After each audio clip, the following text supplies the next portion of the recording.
Earlier this week, I spoke to our old friend Torstein Vidal, who's Norwegian, and he wrote some excellent stuff about Zionism and Anders Breivik being a Zionist, the maniac that went and murdered a whole load of people in Utoya Island, who were from the young members of the Norwegian Labour Party. A lot of them were just cold-bloodedly killed with a sniper rifle by this Breivik guy. But anyway, Torstein is now living over in Greenland. So I thought I'd give him a call and ask him what people in the Greenland capital made of Donald Trump's threat to. In fact, what he did say was that he wanted, we will have Greenland, he said, and then he was asked, will that be? Does that possibly mean by military and economic means? And he said, well, maybe. So he's leaving that open, that there may even be an invasion of Greenland by the United States. So I thought I'd ask Torstein, who's living in the capital at the moment, what he made of it. The Greenlanders and the Inuits are pretty stoic people. You know, they are not panicking like people in Copenhagen and in the EU cities and countries. So how it goes down here is more like, yeah, that's interesting. You know, we have been for a number of decades in a transition into ever more independence of Denmark. And I would just like to take you down the road of Danish colonization history for the Nordic countries, right? So Norway became free from Denmark in 1814, following the Napoleonic Wars. And we got our constitution in May 1914. That's why we celebrate 17th of May. Iceland got free from Denmark in 1944, following World War II, where there were some German attempts and the English, I think, occupied the island during the war. But then Greenland has been under Denmark ever since 1721, so it's been a long time as a colony and lately as a self-governing territory. And me, as a Norwegian, of course, I'm supportive of their efforts to go all independent. That's what I vote for when I go voting here in Greenland. And the way I see the overtures from Washington, I'm thinking this is kind of an opening salvo, you know, you call that gunboat diplomacy or whatever. And he didn't actually say, the president didn't actually say that he wanted to take Greenland with military force. It was more like a combined question, also incorporating Panama Canal, where they may have to use weapons, right? So it's not likely to be the situation in Greenland or with Greenland. So Denmark, Copenhagen, they are very worried about, first of all, they have a severe case of TDS, temporary arrangement syndrome, so that everything he says is sort of the worst thing ever all the time. But also it's more like an attack, quote unquote, on Denmark than it is on Greenland.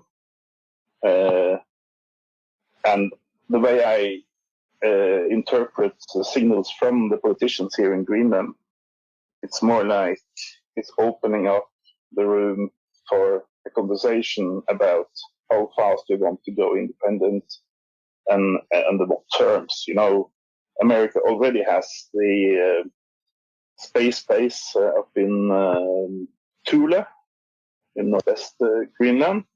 So they've always had an army base up there. Now it's a space base after the first Trump term. Just changed into the Space Force. And both Greenland and Denmark have always been in NATO.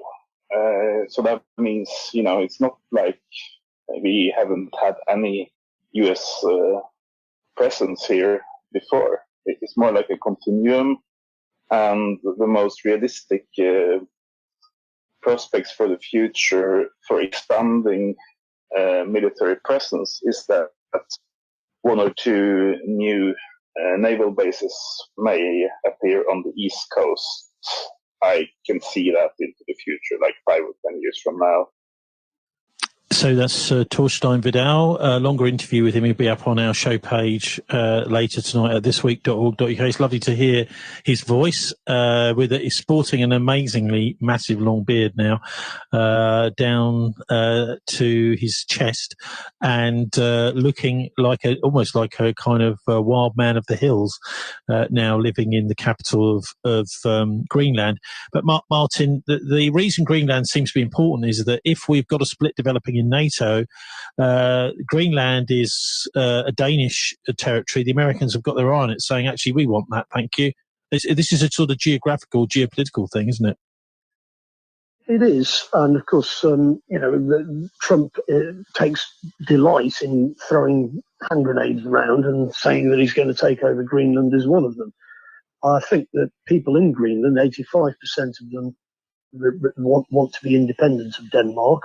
The problem with being independent of Denmark is that they do get Danish social security. So, in other words, the Danes subsidise the Greenlanders. So, if they were to have independence, then they would lose that subsidy. And of course, there's already an American base there. And of course, they're now talking about the Arctic being militarised. But of course, that was one of the things that the Russians and the Americans were discussing in Saudi Arabia. Well, I mean, one of the things that Torstein talks about is this thing called Thule Air Base, Thule Air Base, which is a US air base in Greenland. So they're kind of already there as a NATO country. It's now being taken over by the United States Space Force, apparently. And the pictures of it, you expect Greenland to be completely covered in ice. It's not.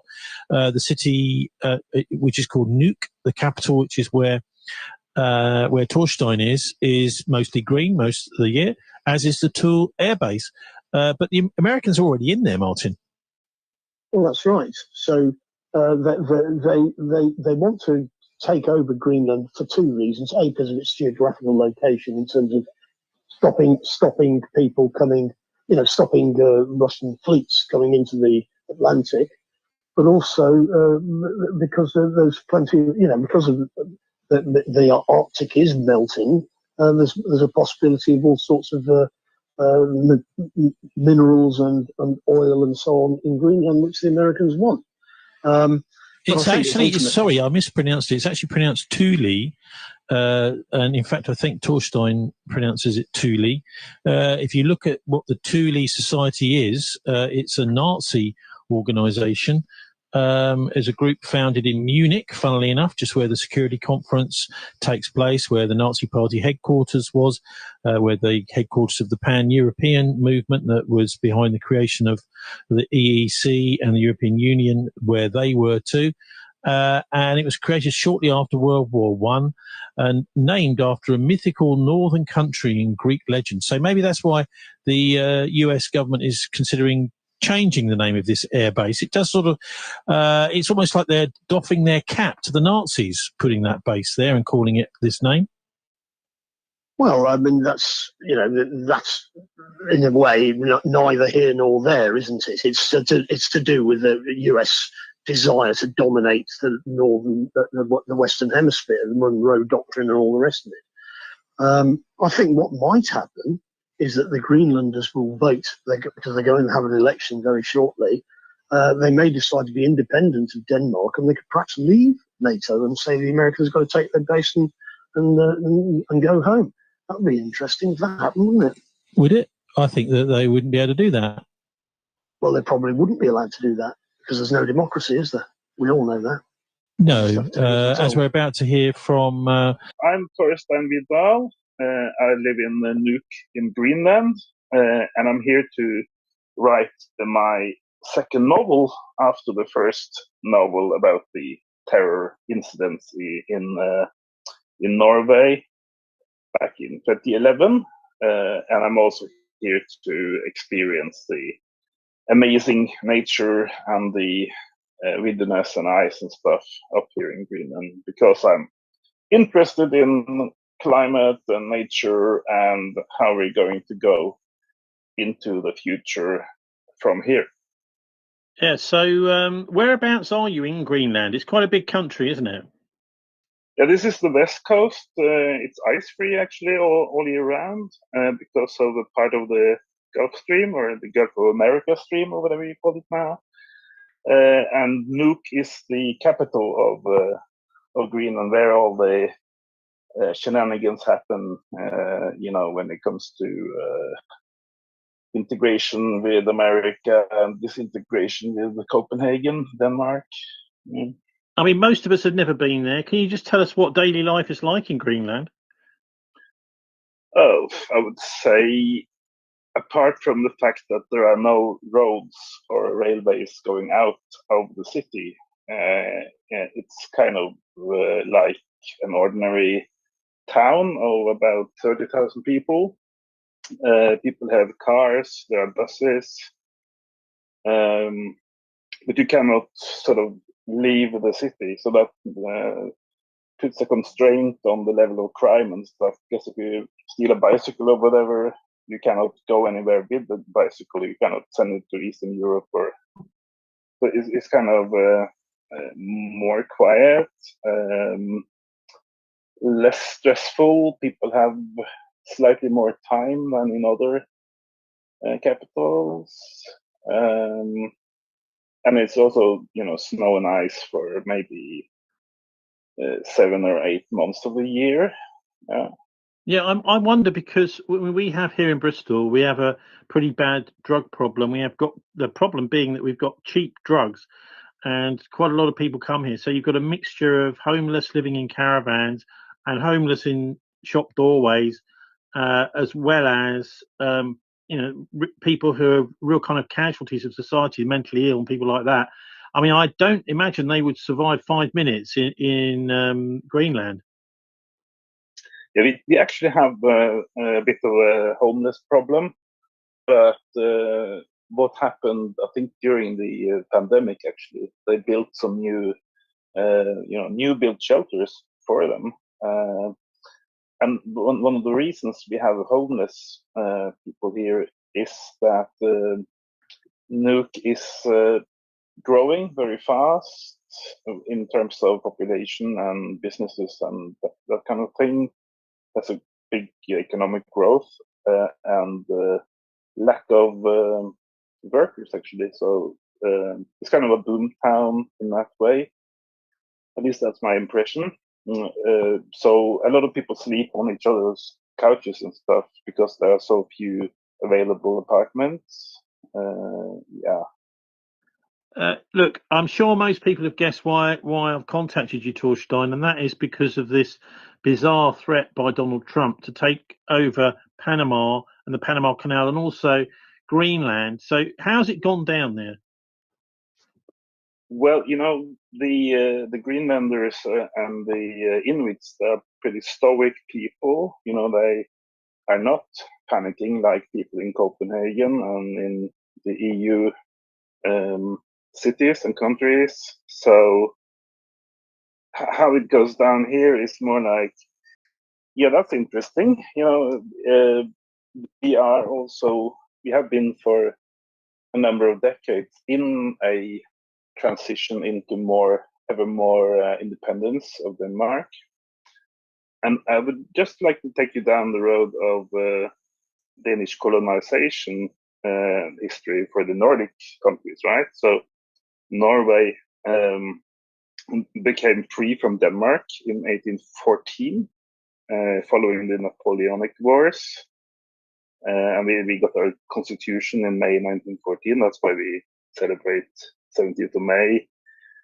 Iceland got free from Denmark in 1944, following World War II, where there were some German attempts, and the English, I think, occupied the island during the war.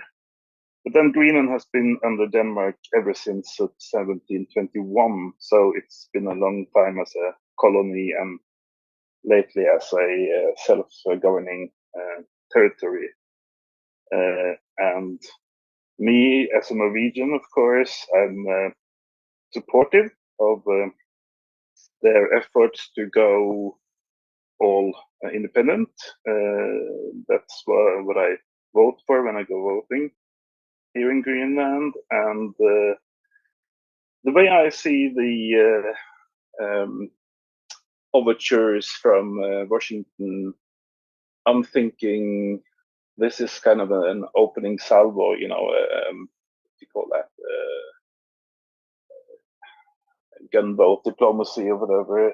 And he didn't actually say, the president didn't actually say that he wanted to take Greenland with military force. It was more like a combined question, also incorporating Panama Canal, where they may have to use weapons, right? So it's not likely to be the situation in Greenland or with Greenland. So Denmark, Copenhagen, they are very worried about. First of all, they have a severe case of TDS, Trump derangement syndrome. So everything he says is sort of the worst thing ever, all the time. But also, it's more like an attack, quote unquote, on Denmark than it is on Greenland. And the way I interpret the signals from the politicians here in Greenland, it's more like it's opening up the room for a conversation about how fast we want to go independent and under what terms. America already has the space base up in Thule in northwest Greenland. So they've always had an army base up there. Now it's a space base after the first Trump term. It's changed into the Space Force. And both Greenland and Denmark have always been in NATO. So that means, it's not like we haven't had any US presence here before. It's more like a continuum. And the most realistic prospects for the future for expanding military presence is that one or two new naval bases may appear on the East Coast. I can see that into the future, like 5 or 10 years from now. They would want to sort of police the East Coast where all the transpolar shipping lanes go. And that can, of course, also be used for search and rescue, right? So I don't think it will be a war-fighting kind of force. It's more like we need some presence of some coast guards and that kind of stuff on the East Coast anyway. Right? Yeah, so what Trump has actually said is, I think we're going to have it, he said, about Greenland. And he says the island's 57,000 residents, quote, want to be with us. I think the people want to be with us, he said. I don't really know what claim Denmark has to it. It would be a very unfriendly act if they didn't allow that to happen because it's for the protection of the free world.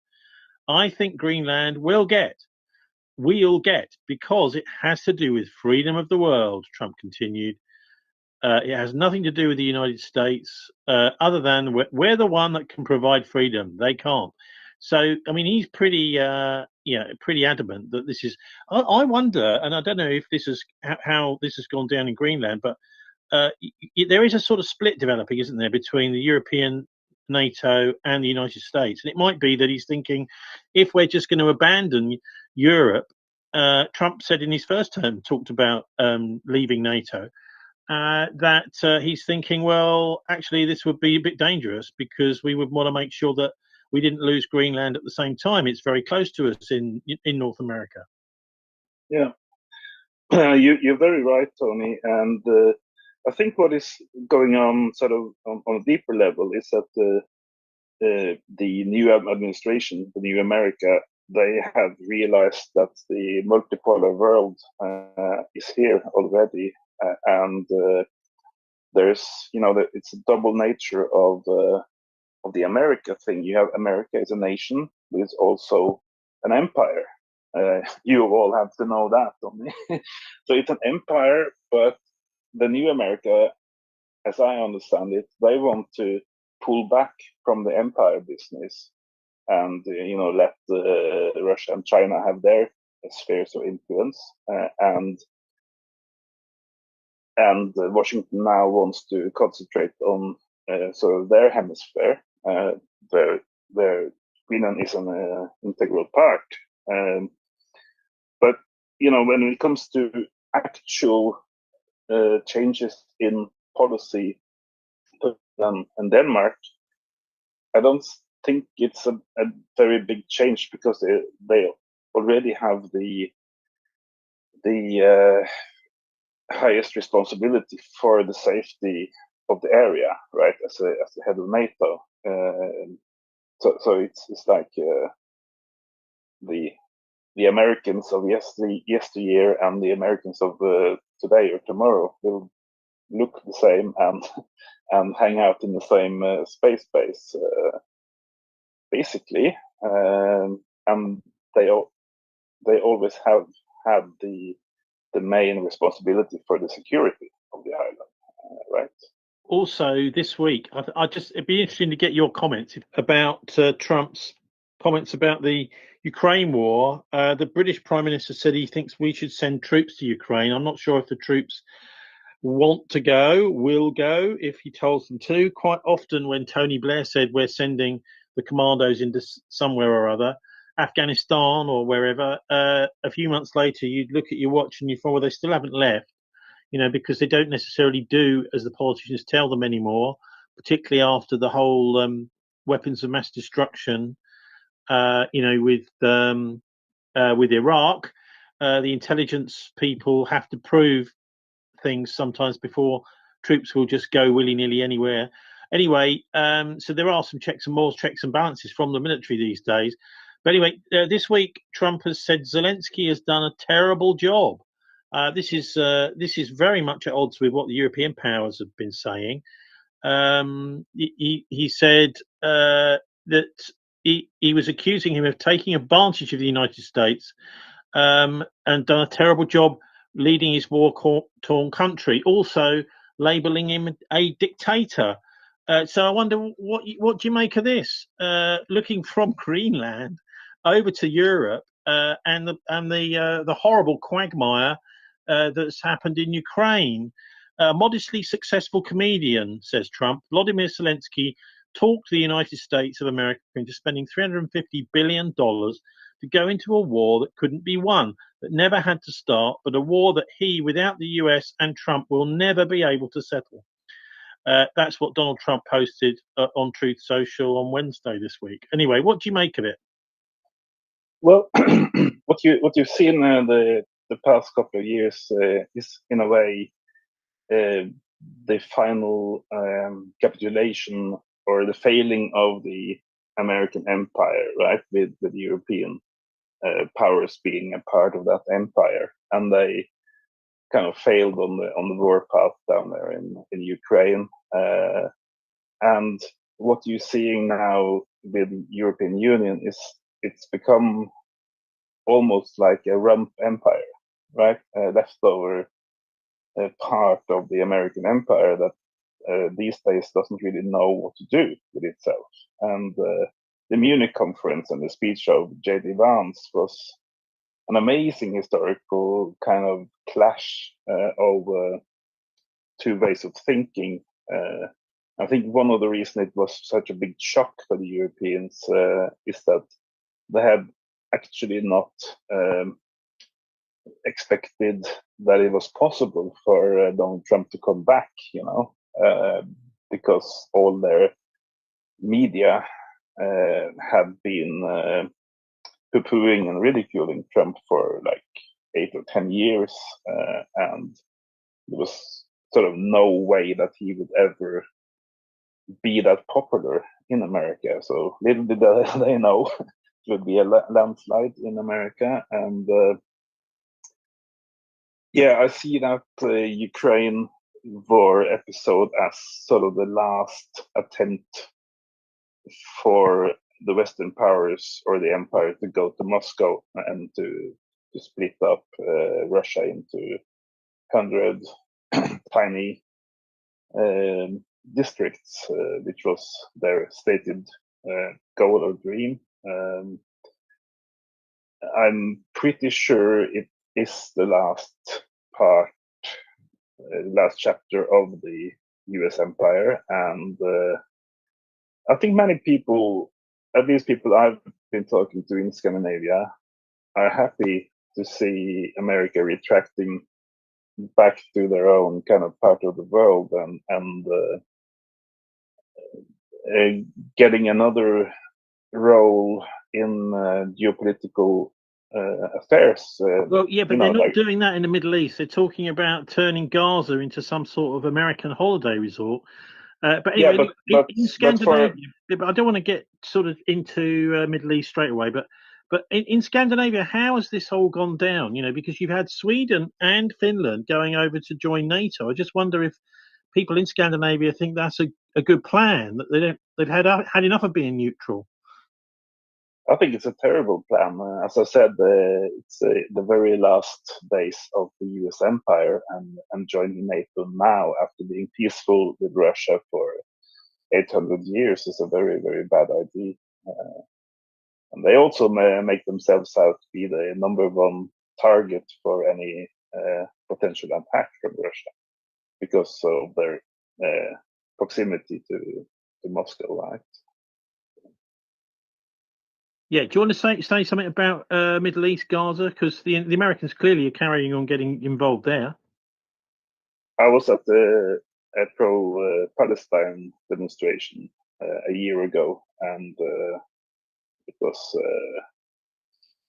was nice to be with like-minded people. But the whole thing is, to me anyway, it's been just too much, and I kind of just left it to other people to sort out because it's like the same old. No hope in any direction. Oh, no, I mean, even I mean, Alan. Oh gosh, what was his second name? Hart, who'd been a BBC correspondent and an ITV, a Panorama filmmaker, and he'd known many of the Israeli prime ministers. I remember asking him, how is it going to be solved, this one? And he said it's never going to be solved, which is a bit terrible, a bit sad to hear. But anyway, look, let's just look at. You're in a pretty good position there up in Greenland to tell us about what's going on with the climate and the ice sheet. You know, the Arctic. So how's it all going? Can you give us a little report, an update? Yeah, I was on the Bristol radio station some years ago, 2016, I think, talking about it, and there have been some experts who have been making unrealistic predictions, I think we can say now, and I think one of the reasons that they have made those is that even though you know a lot about oceanography and the oceans and ice and climate and stuff, you're not necessarily a very good expert at statistics and projections and how things go further along, because those are kind of two different disciplines, right?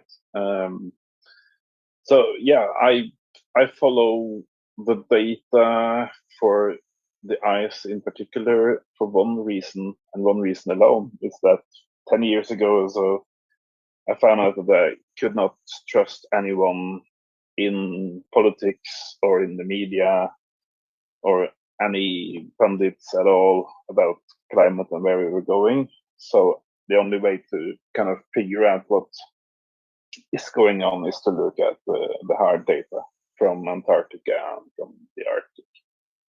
And lately, I also added statistics for all the glaciers in Himalaya and the Andes Mountains. All the monitored glaciers of the rest of the world, and I've got a pretty good picture of how fast or how slow it's going. And newsflash, it's not an imminent collapse, but it's kind of a steady as you go, and also exponentially increasing meltdown. I think that's fair to say. And also we're opening up sort of the Northwest Passage for shipping, and the Northeast Passage is have been open for half the year for some a decade or so already along the Siberian coast.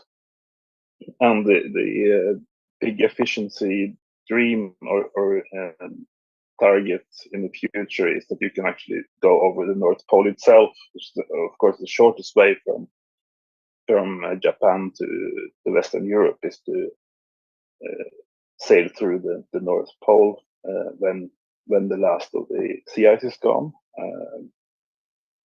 Your proof is also, there's another problem, and that is to make some sort of proof that this is actually man causing this, rather than. Well, I don't look at the cause of it. I'm looking at the speed of the removal of the ice. So I'm kind of neutral to what makes up the cause.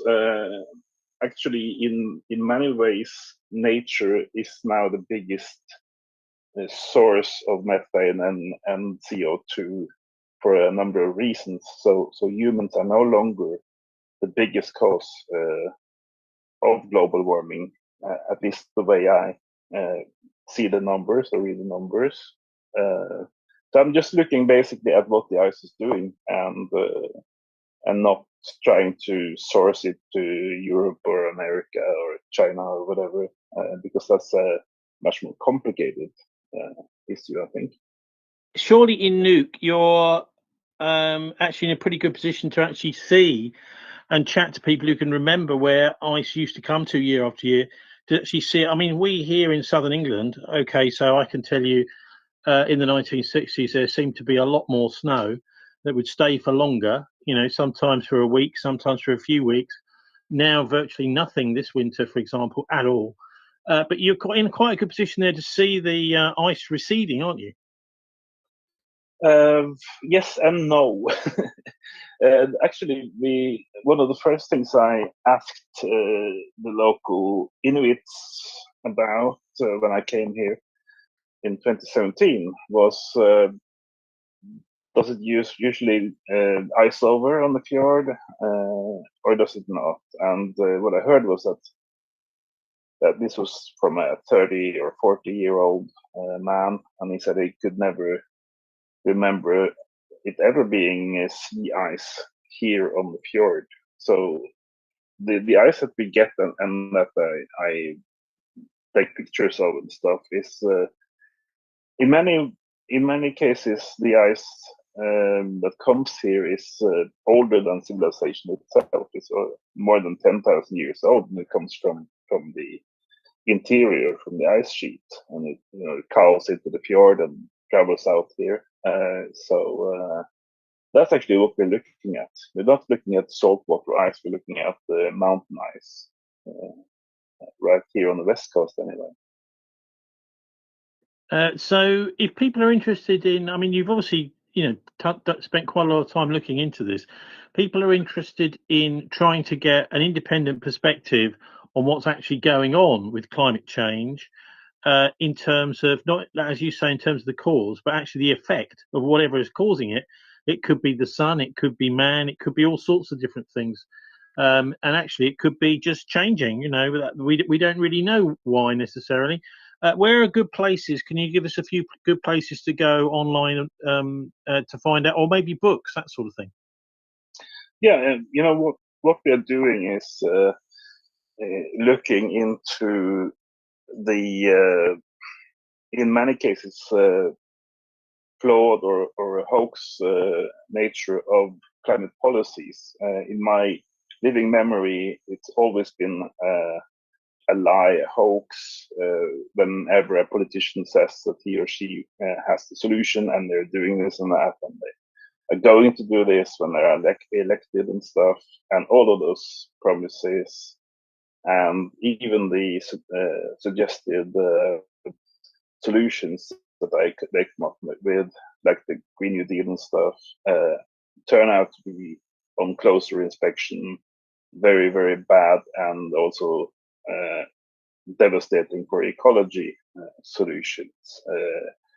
So we're looking to the two sort of sides of the climate question. You have the climate and what it's doing on itself, and then you have our lying politicians and what they are doing or not doing. And the best way to follow this is our weekly podcast on Extinctionati, which you can find on YouTube and Rumble. And we're also on Substack, extinctionati.substack.com, where you can get the full podcast history and also some written articles around this stuff. And can you spell that? Can you spell it? Extinctionati, it's like extinction, and ATI on the end, and .substack.com. Okay, Torstein Vidal, applying for his American passport. Thank you very much for joining us. Thank you, Tony. It's a pleasure as always.